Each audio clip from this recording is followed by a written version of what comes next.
Welcome you all in the 22nd lecture of embedded system.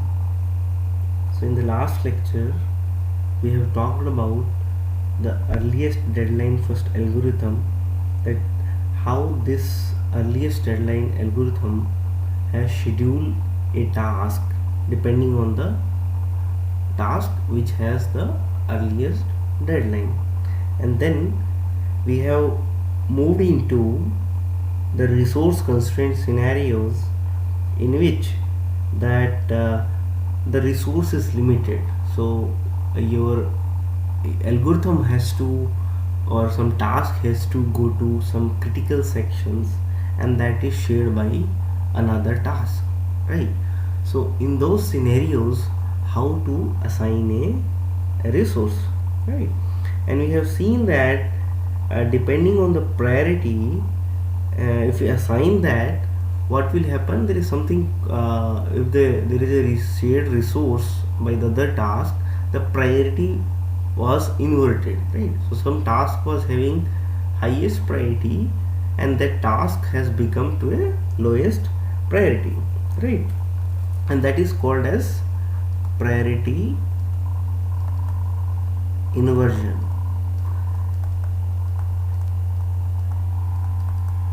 right? So priority inversion means the priority of different tasks are inverted if those tasks are sharing some critical sections, right? So if you revise that particular problem, so let's say that you have two tasks, T1 and T2, and the priority of T1 is higher than the priority of your T2. So let's say that let me draw these tasks. So this is, let's say this is the task T1 and this is the task T2, okay?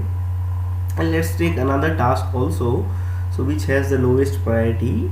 So T3, there is another task T3 which has the lowest priority, okay? So let's say this is your task T3, right?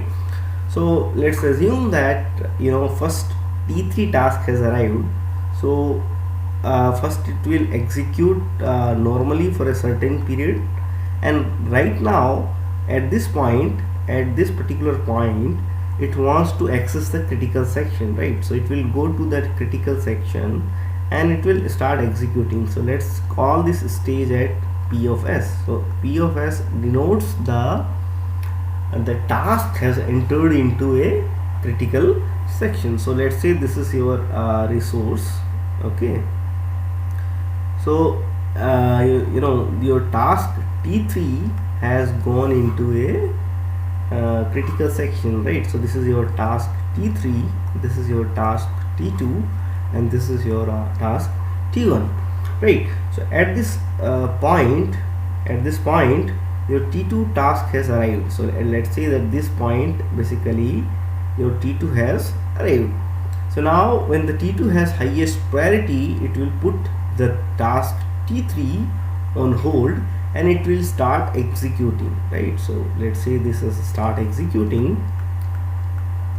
So while in execution at this particular point, your T1 has arrived, right? So T1 has the highest priority, so it will take the execution, it will overtake the execution and it will start executing, right?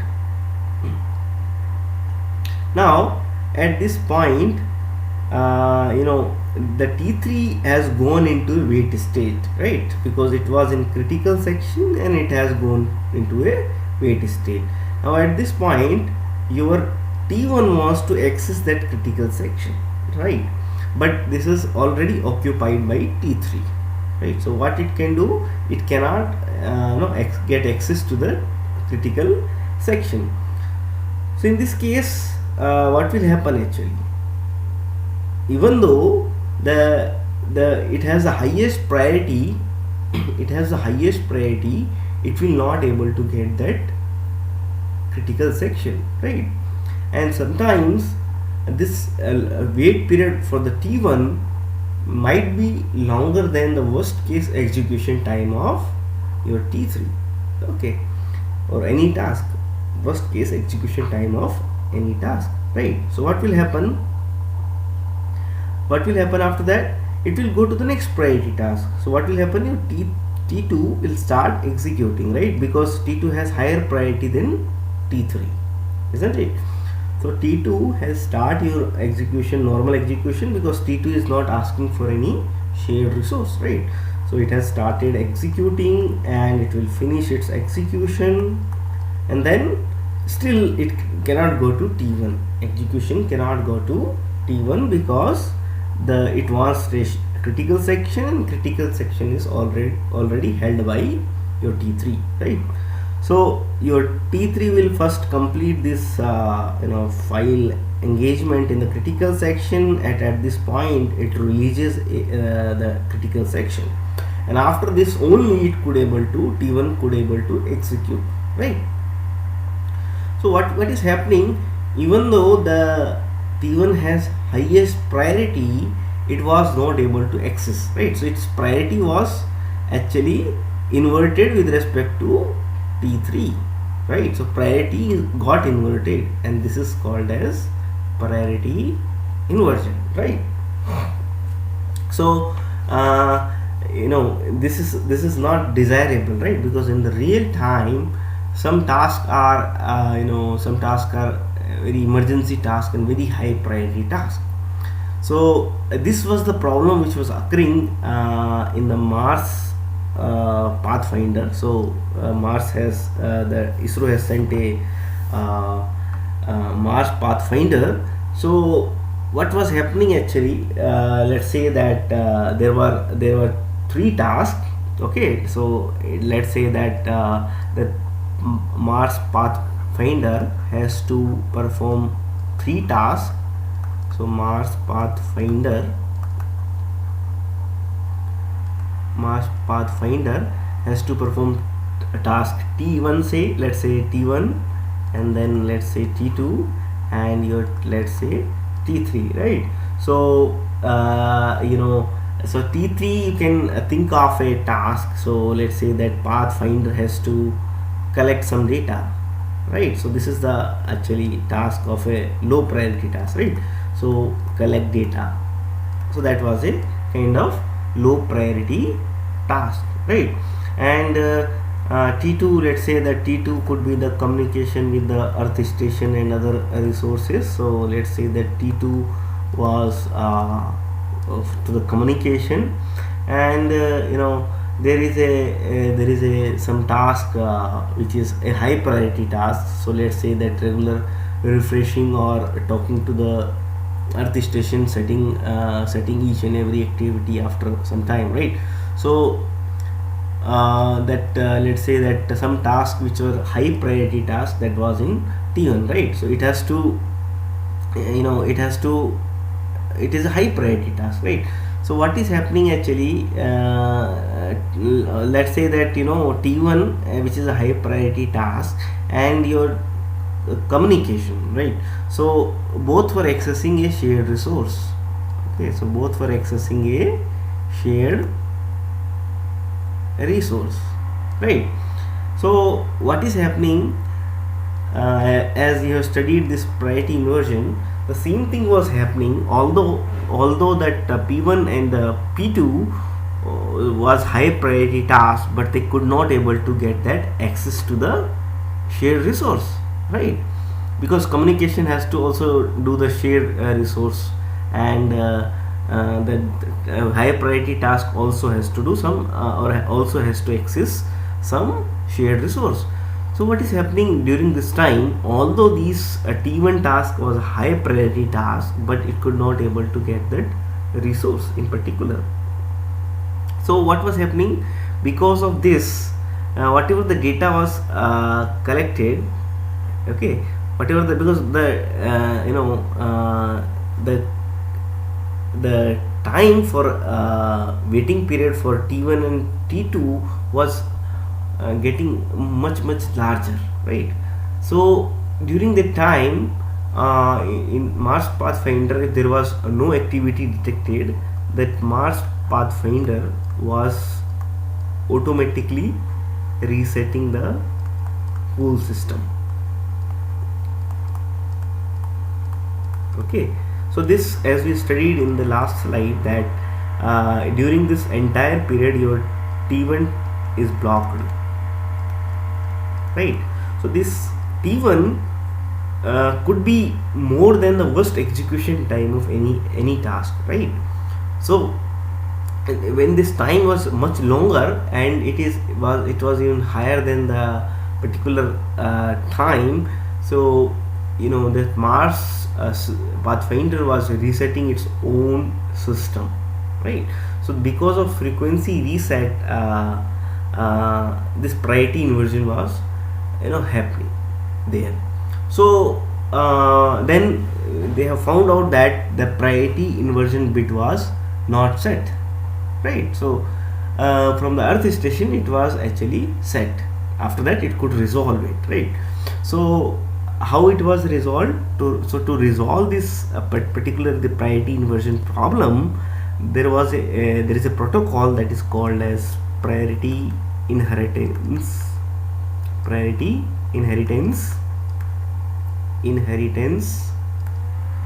sorry, let me write again. So this is inheritance protocol.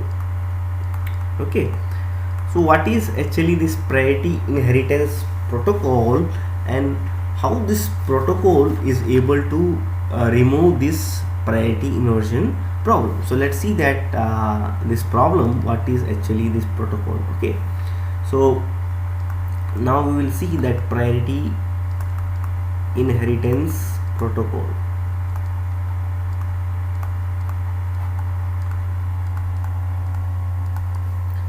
Okay, so we will study this priority inheritance protocol with the same example. So let's say that these are your three tasks again, T1, T2 and T3, and T1 is having highest priority than T2, and T2 is having the highest priority than basically T1 is having highest priority among all three tasks, right? So so what it does actually, so what it says that right now, what is the meaning of priority? So priority means, so let's say that any task is having high priority. What is the meaning of that? Okay, what is the meaning of that?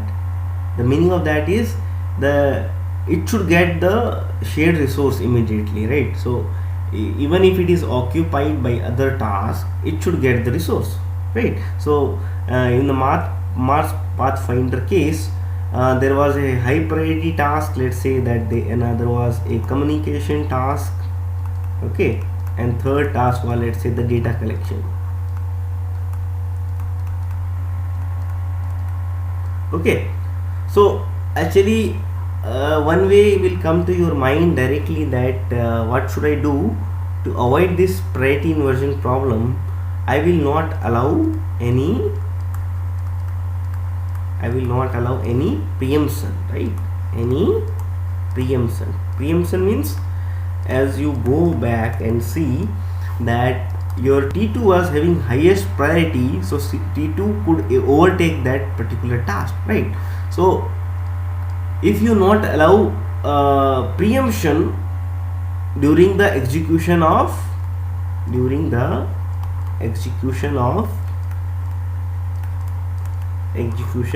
critical section.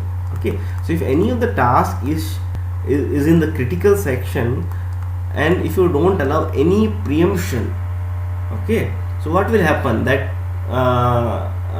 that task will first complete that critical section, then it will release the critical section, and then only another task could able to access it. But is it a good thing? So for example, let's say that you have a data collection task, okay, and it gets first the shared resource or a critical section, so it is a low priority task, right? So let's say that there was some high priority task and it could not get resource for a longer time, okay, and it will get resource after this data collection was completed, right? So is it a good thing? Right, so that was the same thing happening in Mars Pathfinder. What was the problem in Mars Pathfinder? That this priority inheritance bit was not set. Okay, not set means the preemption was not allowed. Okay, so the preemption was not allowed means your data collection was taking a lot of time and higher priority was not able to get that particular shared resource, right? So the time for accessing that data collection task to that particular critical section was so longer that it could not get the resource. The high priority task could not get the resource, so the system was getting reset and reset again and again, right? So now this is not a good way to just don't allow any preemption. Okay, so what is actually this inheritance protocol says? We will again see by one example. So let's say that we have a task, 3 tasks again. So let me draw that. So let's say that first this is your T1. Okay, so T1 is executing. This is a normal execution. Let's say that here it is a normal execution, and at this particular point it has gone to a critical section. So this is your critical section.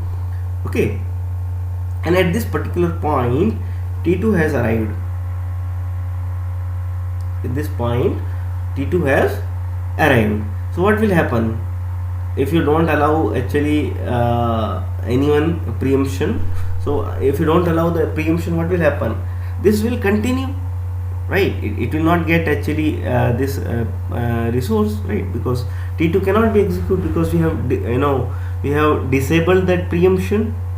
Okay, so this will continue, and let's say that at this point your T3 has, or this is your T3, let's say this is your T3 and this is your T1, this is your T2. So at this point your T1 has also arrived, and it is although it is high priority, but still it will not able to get that resource because we have disabled the preemption. So it will continue, and let's say that at this point it releases this critical section, right? So this is your PS and this is your VS, and at this point when VS is released, so T2 does not ask for any critical section. So who is asking for the critical section? Obviously T1 is asking. So T1 will get that critical section, it will start executing, right, at this point. So now if you see in this case what is happening, T2 is completely blocked. T2 is completely blocked, even if it does not need any critical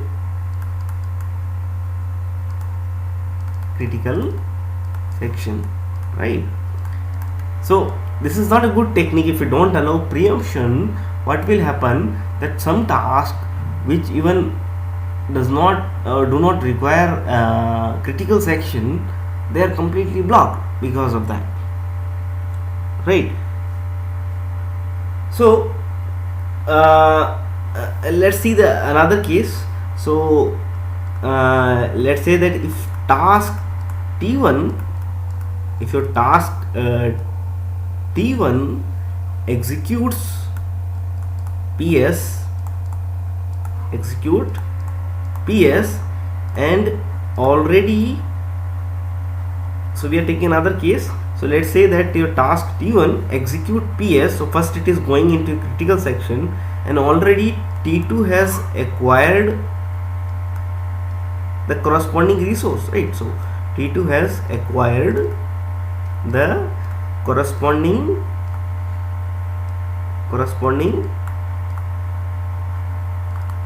resource. Okay, so T1 wants to execute a critical section, and T2 has already occupied that. Okay, so what will happen? T1 is blocked.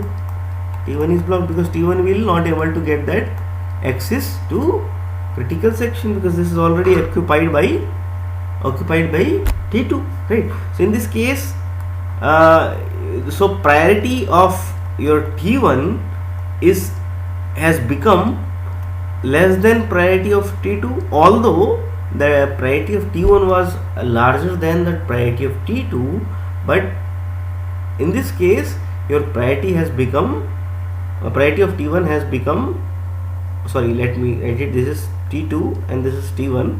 So priority of T2 is less than T1, but what happened, because T2 is already occupying that resource, so it is inverted, right? So your T1 has become your low priority. So what we call it as, so we call it as T2 inherited. What is the meaning of inheritance? So inherited the priority of T1. Okay, so although the T1 was having higher priority than T2, but T2 has inherited the priority of T1, so it has taken the priority of T1, okay, and T2 will resume. Okay, so in essence, if I explain what is an inheritance protocol, so inheritance protocol says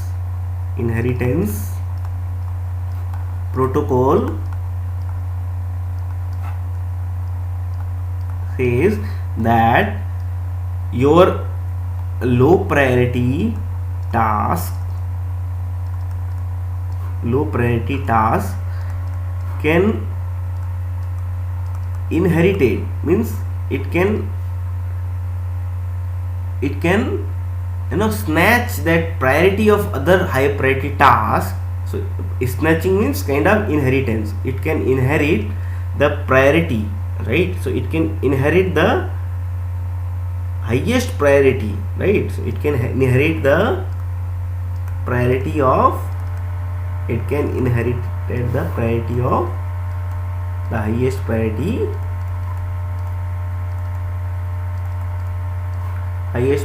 task if that critical section is shared by that low priority task that we have already seen in this case, isn't it? So now what will happen? So let's say that your T2 was having low priority than T1, but T2 has gone to a critical section and now T1 wants to access that. So T2 has inherited, so I will call it as T2 has inherited the priority of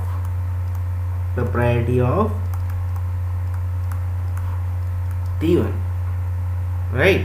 So what will happen? Already it is inherited, so T2 will continue. So T2 will perform VS. VS means it will release. First it will complete, then it will release the resource, then only once it is releases the resource, then automatically again the priority will be interchanged, right? So what will happen? The priority of T2 is reduced to or changed to highest priority of the task which it has blocked, right? So highest priority of the task which was blocked by it. So the task which is any task who is blocking the other high priority task, so it will inherit the priority of that particular task, and then it will, after the release of that critical section, it will again give back its priority to him, isn't it? Is that clear? Now so let's say that if there is no such task,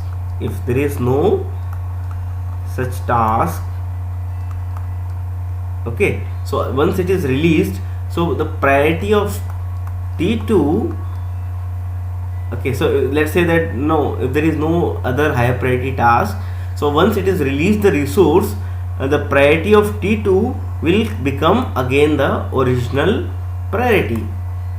Okay, original priority means the priority which was before entering the critical section. Okay, is it clear? So we define a property that is called as transitive property. Transitive property. So what is the transitive property? So transitive property says that if your T2 blocks T1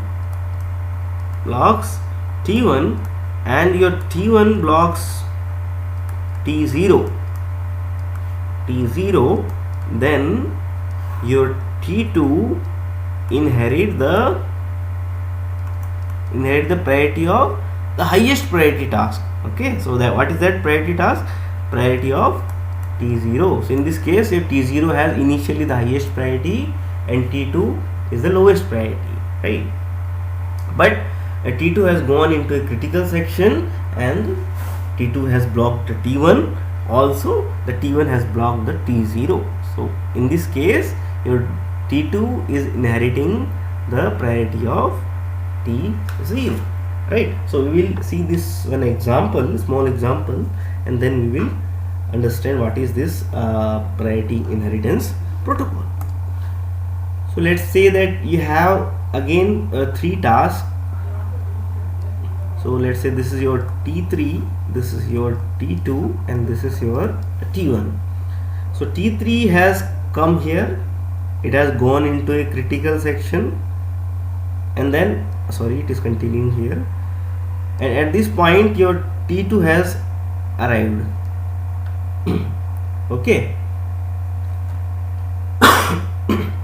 Sorry.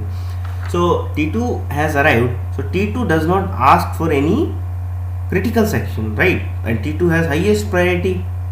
So inheritance will not work here because it is not asking for any critical section. So first it will execute. So let it execute. Now at this point your T1 has arrived. Okay, so it also initially does not ask for any resource. Okay, so it will normal execution, so it will continue because it has the highest priority. Now at this point it wants to access that critical section which is held by your T3, right? So at this point, if I continue it, so at this point it wants to access that critical section, but it will not get. So what will happen? Your T3 will inherit the priority of T1. Okay, so there is a priority inheritance bit. Okay, bit. So if this priority inheritance bit is 0, this priority inheritance will not work. Okay, and if it is 1, that means inheritance is allowed. So this was not set in your it was not set in your Mars Pathfinder. So at this point what will happen? This is inherited the priority of T1, so it will continue. At this point it will release the resource and then it could continue, right? So in this case what happened? If you compare it, I will go back and see. So let me go back to the previous slide. Yes, not this one. Yes, this one. So if you see in this case, your T2, not this one, you have to go back to this one. Yes, this one. So in this case, if you see here, it wants to access the critical section. Okay, but what happened? In this case, it was held by T3, so it has directly gone to T2, which is the next priority. But T2 was not asking for any critical source. Okay, so T2 has started executing its own task, which was a normal execution. But in priority inheritance bit, what will happen? The lowest priority task will inherit the priority of highest priority task. So if you compare it with that expression, T2 has not got any chance to run. Okay, because T1, what we want actually, why we are doing this, because we want to reduce that access time to T1, right? If you see here, if I go back and let me tell you. Okay, so in this case, if you see this time here to here, this time is much larger, much larger, right? Because your T2 has become in between, right? So T2 first executed its own task, and then T3 was able to complete its file management in the critical section. But in this case, when we have applied this priority inheritance protocol, it has inherited the priority of the next high priority task, and it has finished this file handling, and it has released the resource. So in this case, your waiting time for T1 has reduced. Waiting time for accessing the critical section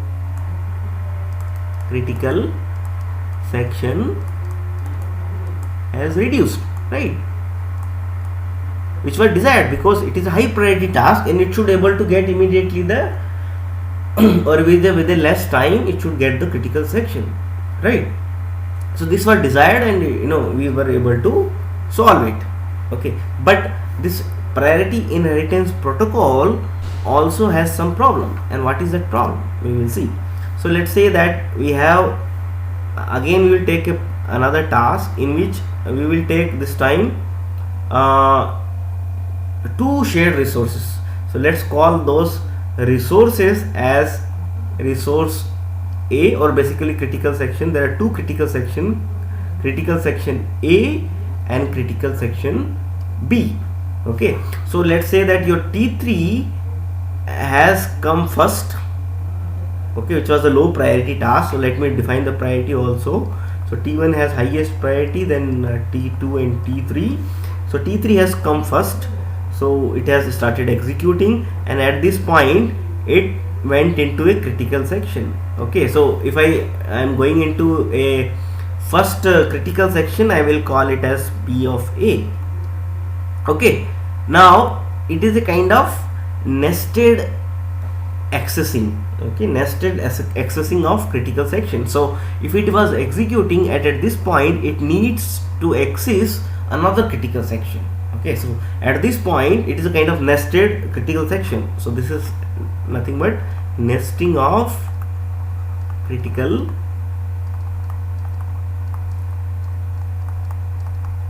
section. So what is happening at this point? This has gone to another critical section. So let me denote it like this. So this is another critical section, and we call it as PB. So at this point it was accessing that another critical section. So at this point your T2 has arrived. Okay, so what will happen?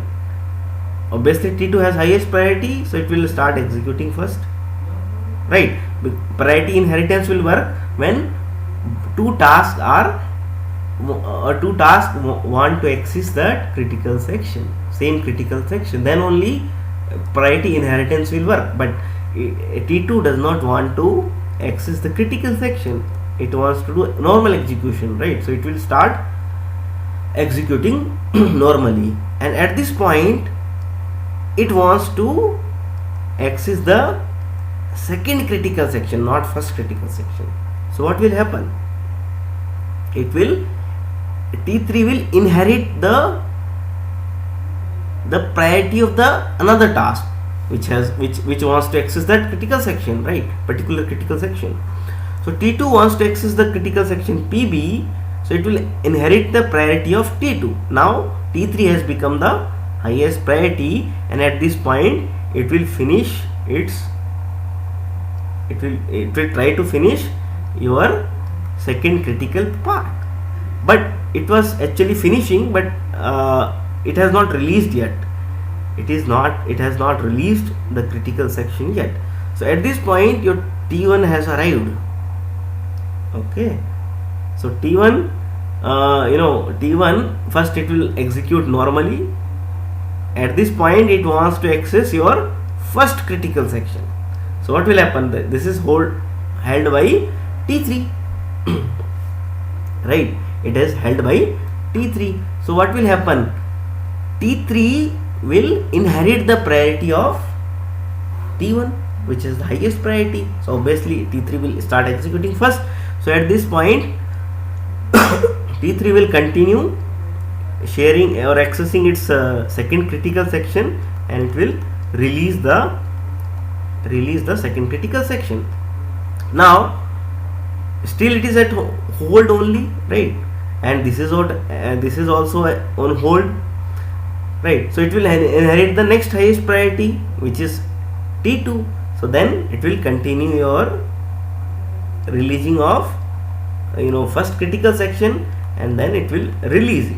Now once it is released, it will give its priority back to the next highest priority task, right? So it will come in original priority again, which was the lowest one, right?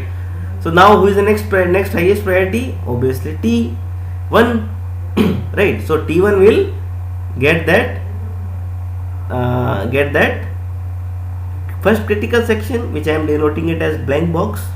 It will finish, it will perform a release of VA, right? Then what is happening? Again it is continuing its normal execution, and it has finished here its normal execution. Then it will give it to T2, and at this point only T2 could start. So if I draw how the priority is changing, is this clear to all of you? So if you see at this point how the priority is changing, so let me draw only priority, how the priority is changing with respect to each task. So this is your, so the priority will be, so this is the T3. So T3 is having the lowest priority and it is running, so it will run till here, right? And after that it will take the priority of T2, right? So at this point it has taken the priority of T2. Then it will continue even further, right? Because here it has inherited the priority of T2, so it will continue till here.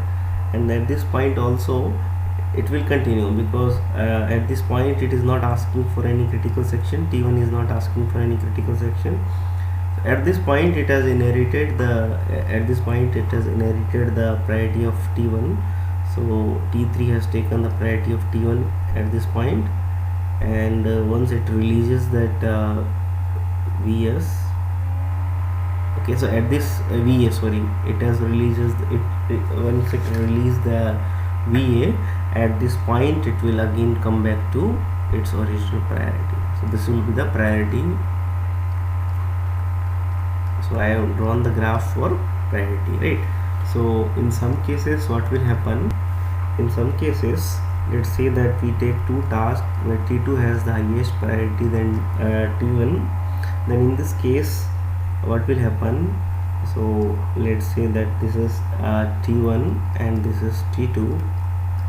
So it is continuing at this position. It asks for a one source, okay, so let's call it as PS2, okay, and at this point let me continue it till here. So at this point T2 has arrived and T2 has highest priority, so it will execute, right? And at this point it asks for not only not S2, it asks for S1, right? So at this point it has gone to another critical section that is called as PS1, right? At this point now it will continue. Now at this point it asks for the another critical section, that is S2, right? So but it cannot go because it has already occupied. Now what will happen, it will inherit it, right? So T2 is already highest priority task, so T1 will inherit the priority of T2, right? So T1 will execute first, so it will run its first task. It will now at this point this was actually PS2, right? So it will continue, but it has not continued. In the process itself it asked for a the first critical section. So what will happen? So first critical section means it will inherited the then this priority will go back again to the T2, right? So now if you see, because of this nesting critical section, you either way you assign priority, this has gone to a some lock situation, and that is called as deadlock situation. So because of nested critical sections, this deadlock problem occurs, and it cannot be resolved by priority inversion protocol, right? So for that there is a modification which was done in a priority inversion protocol, that is called as priority ceiling protocol. Priority ceiling protocol. So what is priority ceiling protocol? That you assign a ceiling to each resource. Okay, so for each critical section there is some semaphore associated with it, right, which is guarding the critical section, right? So let's take that there are 4 tasks, and the T1 is having the highest priority among all the tasks. Okay, so what is the meaning of ceiling? Let's say that this is your T1, this is your T2, this is your T3, and this is your T4.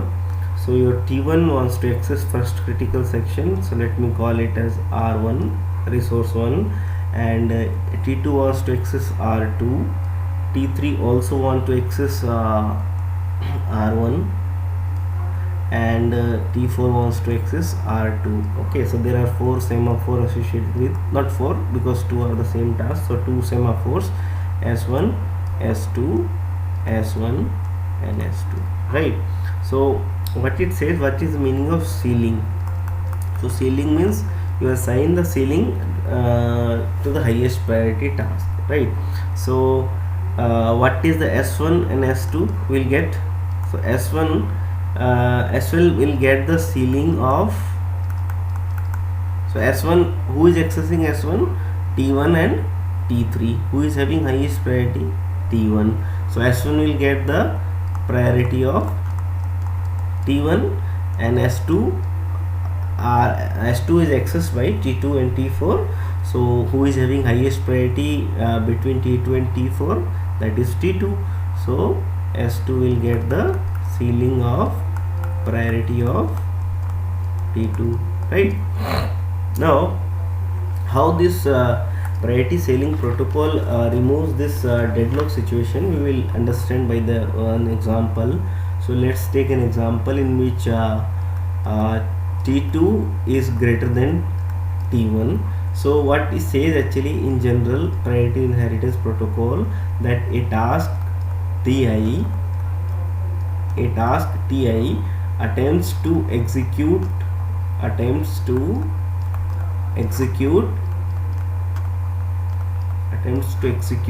one of its critical sections.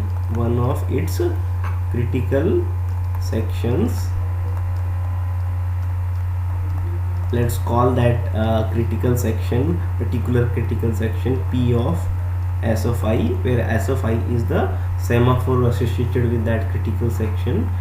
It says that it will be suspended only and only if there is another ceiling associated with other tasks. So we will write it down. So it will be suspended unless the priority of that particular critical section SI is higher than of that particular task, right? Higher than the priority ceiling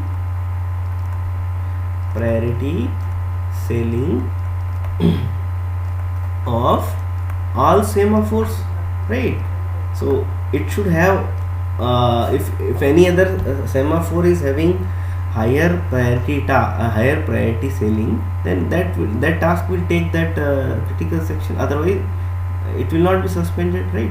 So all semaphores currently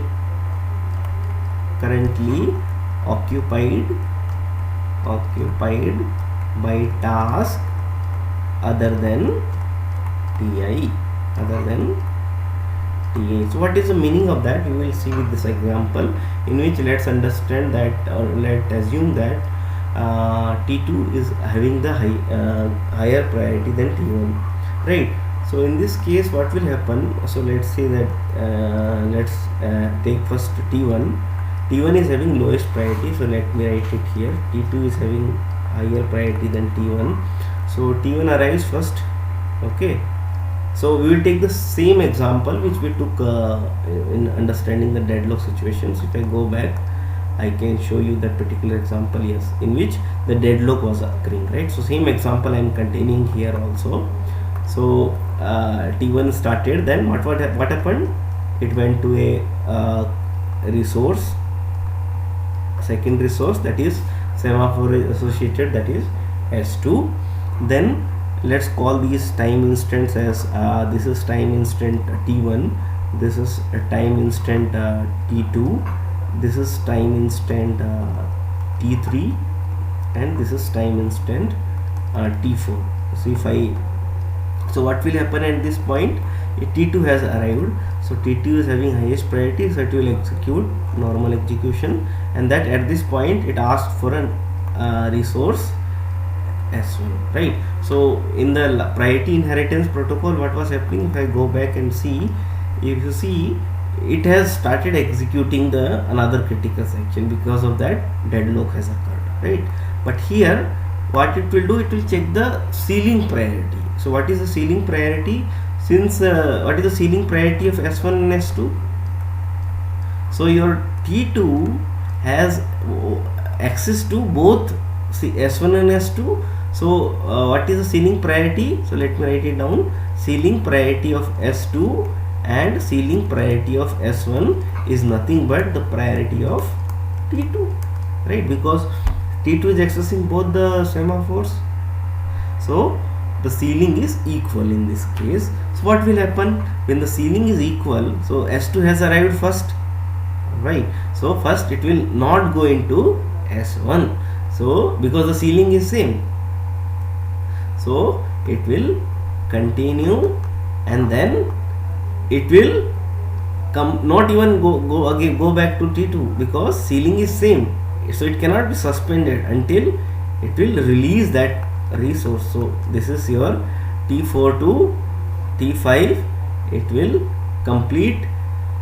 So here let me write it down. Here it is VS2 and here it is VS1, right? After that only it could access your this resource, right? So as you compare from the last presentation, where last slide, where deadlock was occurring in the priority inheritance protocol, here this problem is resolved, right? This problem is